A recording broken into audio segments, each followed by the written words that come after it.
عبادت، اس کی قبولیت کی دو بنیادی شرطیں ہیں، اور دونوں شرطیں بیک وقت ہونا ضروری ہیں۔ دنیا جہان کا نیک اور صالح انسان اگر عبادت کرے، اگر اس کی نیت ٹھیک نہیں ہے تو وہ عبادت قبول نہیں ہے۔ بیت اللہ میں کھڑا ہو کے نماز پڑھے، اگر اس کی نیت میں فطور ہے کہ لوگ آشش کریں، لوگ باتیں کریں، تعریف کریں، تو اخلاص کے بغیر کوئی بھی عبادت قبول نہیں۔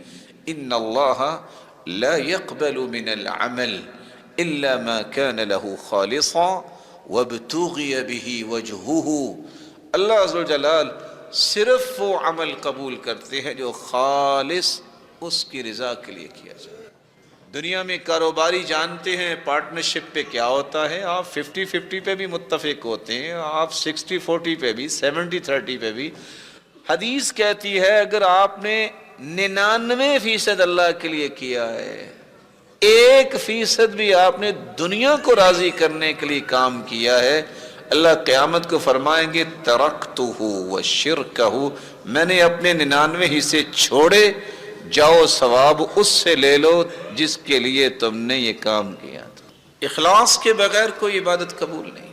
دوسری شرط، اخلاص کے ساتھ جب رسول اللہ صلی اللہ علیہ وسلم کی سنت کے مطابق نہیں کام ہوگا وہ بھی قبول نہیں ہوگا۔ من عمل عملا لیس علیہ امرنا فہو رد۔ دنیا کا مثالی اور یونیک شخص، عظیم سے عظیم ہستی کوئی کام کرے، نیک سے نیک کام سمجھ کے کرے، جب تک وہ رسول اللہ صلی اللہ علیہ وسلم کے طریقے کے مطابق نہیں ہوگا تو وہ اللہ کے ہاں قابل قبول نہیں ہوگا۔ کتنے لوگ آپ کو نظر آئیں گے بڑے ہی مخلص، دھلے ہوئے لوگ نظر آئیں گے، لیکن کہ نماز سنت کے مطابق نہیں، ان کا حج سنت کے مطابق نہیں ہوگا، ان کے معاملات اور معیشت اور معاشرت اور زندگی کے سارے رویے سنت کے مطابق نہیں ہوں گے۔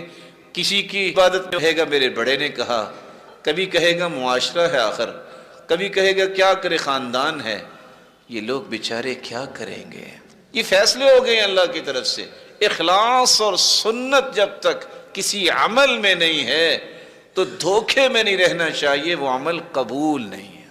اور کتنے لوگ سنت کے بہت پابند ہوتے ہیں، نماز بھی سنت کے مطابق، روزہ بھی سنت کے مطابق، لیکن اخلاص نہیں ہے تو ان کا بھی عمل قبول نہیں۔ اللہ تعالیٰ نے ہمیں عبادت کے لیے پیدا کیا ہے، اور عبادت خلوص سے نیت اور رسول اللہ صلی اللہ علیہ وسلم کے سنت کے مطابق اگر نہیں ہے تو قابل قبول نہیں۔